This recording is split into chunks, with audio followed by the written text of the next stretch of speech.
মাংস, পুরুষ ভেড়ার মাংস। এই ভেড়া কেনা হয়েছে মংলা রোডে, আপনার ফয়লা বাজার থেকে। দুইটা ভেড়া কেনা হয়েছে, দুইটা পুরুষ ভেড়া। আজকে সেই ভেড়ার মাংস রান্না করা হবে। প্রথমত ভেড়ার মাংসগুলো কেটে সুন্দর করে পরিষ্কার করে ধুয়ে নেওয়া হয়েছে। এরপরে কড়াইতে তেল দেওয়া হয়েছে, সাদা তেল। সাদা তেলের পরে দেওয়া হয়েছে গরম মশলা, তেজপাতা, তারপরে পেঁয়াজ। পেঁয়াজ দিয়ে সুন্দর করে বেরেস্তা করে ভেজে তারপরে মশলা দেওয়া হবে। হালকা বাদামি কালার করে ভেজে দেওয়া হলো পরিমাণ মতো রসুন এবং পরিমাণ মতো আদা। এটাকে সুন্দর করে ভাজবো। কিছুটা কষানোর পরে এখানে দিয়ে দিব জিরা বাটা এবং দিব হলো মরিচের গুঁড়া। মরিচের গুঁড়া যেহেতু গুঁড়া, এটা গুঁড়া মরিচ ভাঙানো, এ কারণে এটা আমরা একটু পরে দিব। মশলাটা কিছুটা কষানো হলে আমরা মরিচের গুঁড়া দিব পরিমাণ মতো। যে যতটুকু ঝাল খাবে সে ততটুকু বুঝে মরিচের গুঁড়া দেবে। মরিচের গুঁড়া না, রাঁধুনি গুঁড়ো মশলা।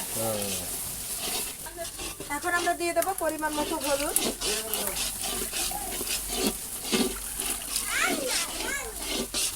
এরপর আমরা মাংসগুলো ছেড়ে দিব। একে একে মাংসগুলো সব ছেড়ে দিব এবং সুন্দর করে কষিয়ে নেব। কাছাকাছি এই পাশে পানিতেই তো মশলাটা কষবে, মাংস কষবে।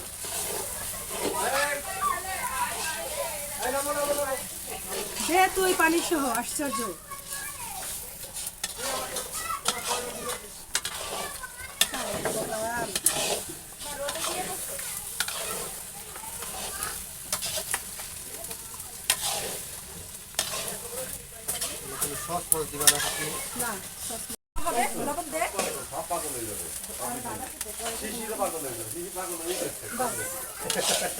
একবারে দেখা যাবে চার পাঁচের উপর লবণ দেওয়া হবে। ওখানে একটু বলো, আমাদের স্পেশাল শেফ ঢাকা থেকে আনা হয়েছে, গাজীপুর থেকে। আমাদের আজকের স্পেশাল শেফ হচ্ছে এই দুইজন। একজন হচ্ছে আমার পিসি বিথি সরকার, আর একজন হচ্ছে আমার দাদা।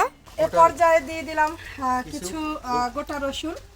যে রসুনগুলো তরকারির স্বাদ বর্ধন করবে, মাংসের স্বাদ বৃদ্ধি করবে এবং আস্তা রসুনগুলো খেতেও ভালো লাগবে।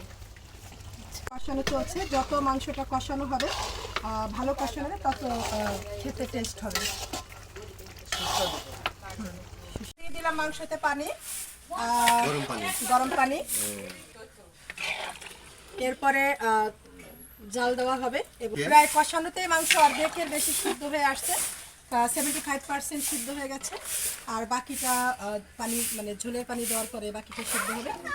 আশা করি খেতে খুবই সুস্বাদু হবে। এ পর্যায়ে দিয়ে দিলাম গরম মশলার গুঁড়ো।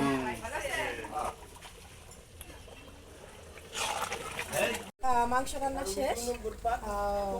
তরকারিতে ঝোলে, মানে যতটুকু ঝোল রাখার, যার যতটুকু প্রয়োজন মনে হবে সে ততটুকু ঝোল রাখবেন। আমাদের বাড়িতে আজকে নিমন্ত্রিত অনেক অতিথি আছে, তাই আমরা এতটুকু ঝোল রাখবো।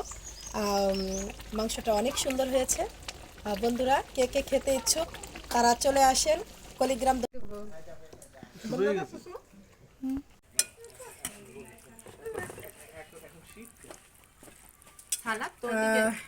ভেড়ার মাংস রান্না হয়েছে, খেতে বসছি। খেয়ে বলছি যে স্বাদ কেমন হলো।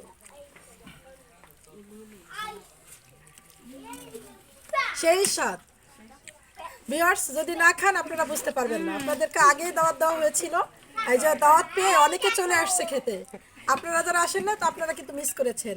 যদি আপনারা এখনো মানে মিস করে থাকেন, আপনারা আসেন, আপনাদের জন্য যথেষ্ট আছে, খাওয়ানো যাবে। সত্যি অপূর্ব হয়েছে, চমৎকার।